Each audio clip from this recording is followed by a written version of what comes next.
Yo estuve viendo la participación de la abogada, no tengo el nombre ahora mismo, de la abogada que defiende a la señora Berlinesa. En el día de ayer, las declaraciones que dio después de la rueda de prensa que diera la señora Yocasta Guzmán y su abogado, donde no me extrañé, porque yo conozco a Carlos Balcácer hace muchísimos años, muchos, y sé cuál es su estilo de litigio y también sé cuál es su estilo de litigio mediático. Pero él allí llamó a la señora Berlinesa una delincuente, creo que sistemática o consuetudinaria, algo así. Aunque ya esa forma de confrontación, de litigio, de controvertir los argumentos está un poco pasada después de que tenemos un cambio de sistema procesal penal donde la íntima convicción del juez no es la base de la imposición de la sentencia, sino las pruebas. Bueno, pero hay abogados que le ha ido muy bien y amedrentan bastante con el discurso y con los juicios de valor. De todas maneras, yo creo que eso fue impropio, pero vamos al fondo. Decía la abogada que le extrañaba la rueda de prensa de la señora Yocasta Guzmán y que nunca pensaron en principio que se iba a referir al caso de Berlinesa por las razones de que todavía la señora Berlinesa no ha sido imputada de ningún hecho, ni siquiera la señora Yocasta Guzmán, y sin embargo hay otros que ya le están presentando medidas, están bajo medida de coerción, o bueno, están en solicitud de medida de coerción, pero están detenidos, están en prisión preventiva, preventiva, exacto, en la fase preliminar, y ni siquiera está siendo Berlinesa, todavía no tiene una imputación específica, y en estos otros casos todos se refieren a esquemas que tienen que ver con licitación o con licitación o con la ley, de alguna manera excepcionalidades que también se regulan a través de la ley de compra y contrataciones. Yo también quería decir lo siguiente. A mí también me asombró que la rueda de prensa fuera para eso. Me asombró el tono también de la misma exdirectora general de compra y contrataciones, y también el hecho de traer a la rueda de prensa que si unos correos, el proceso y la actuación de la Dirección General de Compra y Contrataciones es un proceso, ciertamente hay una parte que es acompañamiento, pero son atribuciones específicas y sus decisiones deben ser escritas y motivadas. Y lo que parece ser que pasó con relación a la licitación de la que fue objeto la anulación y que terminó con la renuncia, me parece, de la señora Berlinesa, pero una renuncia casi obligada, porque se le invitó a renunciar, o así informó ella. Pues en principio parecía que habían graves irregularidades que en principio también la acepta la señora Yocasta, al decir que una de las razones por la que esa licitación tuvo problemas fue porque se tardaron mucho en incluirle en el decreto. Yo busqué la guía, que es algo que está colgado en el portal de compra y contrataciones, y tanto la guía como el reglamento de la ley 340 y la misma ley 340 establece que en las excepciones, los casos de excepciones, entre lo que está la liberación de plazos para los casos, en los casos que se ha declarado la emergencia nacional, esta situación tiene que preceder al procedimiento. La excepción solamente aplica cuando ya ha sido declarada la emergencia y la entidad ha sido incluida dentro de la declaración de emergencia y no después. O sea que cuando comenzó el INAIPI, es que se llama la entidad, el proceso bajo la modalidad de excepción, si no estaba incluida en el decreto de emergencia, no podía hacer ese procedimiento. Y bien dice la señora Yocasta, y coincide también la señora Berninesa, que la Dirección General de Compra y Contrataciones acompañó ese proceso desde el primer momento. Entonces, si lo acompañó desde el primer momento, debió y es corresponsable,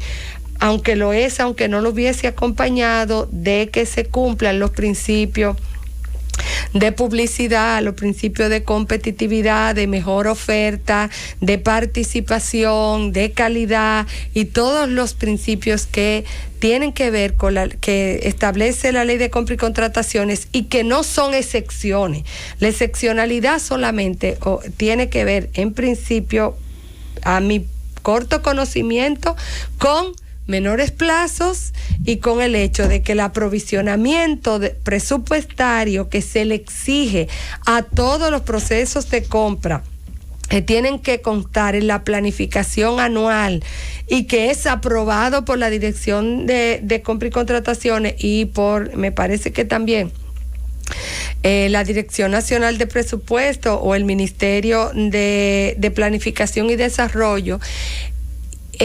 tiene que establecer cuáles serían las previsiones de compra durante todo el año y tener el aprovisionamiento de los recursos. Usted no puede lanzar un proceso de compra que no esté en la planificación y que no tenga los presupuestos estando ahí disponible antes de que el proceso ocurra la adjudicación e inicie el procedimiento de compra. Esas son las dos excepciones, pero después todos los otros principios deben de ser cumplidos. También hay que decir que independientemente de que no se haya terminado el proceso de compra, porque fue anulado tardíamente, fue anulado después que el escándalo estalló en los medios de comunicación. Si la Dirección General de Compra y Contratación estuvo acompañando, pues tenía que advertir esas irregularidades. Y si advirtió irregularidades y aún así la entidad continuó con el proceso, tenía a manos mecanismos sancionatorios para que ese proceso no terminara. Y debió de presentar también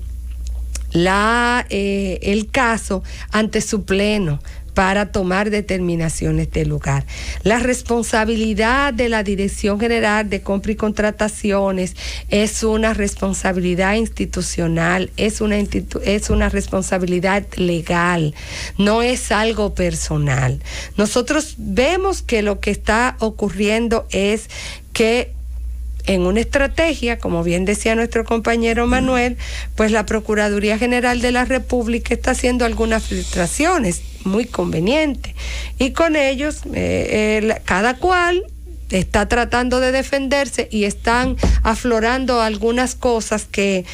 o bien benefician al proceso de investigación porque dan información adicional y también porque se va creando un ambiente de opinión que ya legitima cualquier otra decisión o cuando ya se conforme el expediente ya hay una percepción formada. Es una estrategia, tal vez no es justa, no infringe el principio de lealtad de la litigación que se le impone también al Ministerio Público, principio de neutralidad que el Ministerio Público en esta etapa no debe de considerarse una parte litigante, sino un organismo que está tratando de construir un caso y traducir a los que racionalmente la investigación le vaya señalando como corresponsable, debe ser neutral, producir prueba, cargo y descargo, pero es la estrategia de la Procuraduría. Me extraña mucho la actitud tan defensiva de la anterior directora de Compra y Contrataciones, la señora Yocasta, quien no debe dejarse llevar por un abogado que tiene un estilo, y más si ella, como bien ella dice, no tiene ningún temor a ser procesada. Espere y rinda las informaciones donde le están llamando y con relación a los temas que le están preguntando. Ahora bien, también vaya recabando información y respuesta para todos los demás casos, porque en todos los demás casos que tengan que ver con licitación de alguna u otra manera, tendrá que dar una información, tendrá que presentarse, deben de llamarla, porque si vamos a la teoría del Ministerio Público,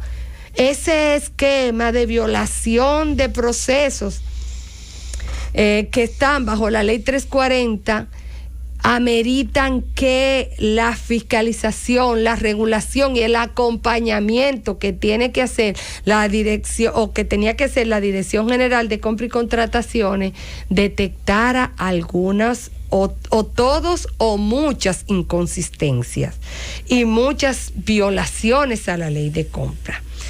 Porque las direcciones de compra de cada una de esas entidades tienen que cumplir con la ley. Y hay un deber de fiscalización de oficio que tiene que ser la Dirección General de Compra y Contrataciones. Hay todos unos pasos que se supone que no podían permitir el esquema violatorio si se hubiesen cumplido. Como órgano regulador, que era la Dirección General de Compra y Contrataciones, como responsabilidad directa que tenía su directora general y su responsabilidad frente al Pleno también de la Dirección General de Compra y Contrataciones,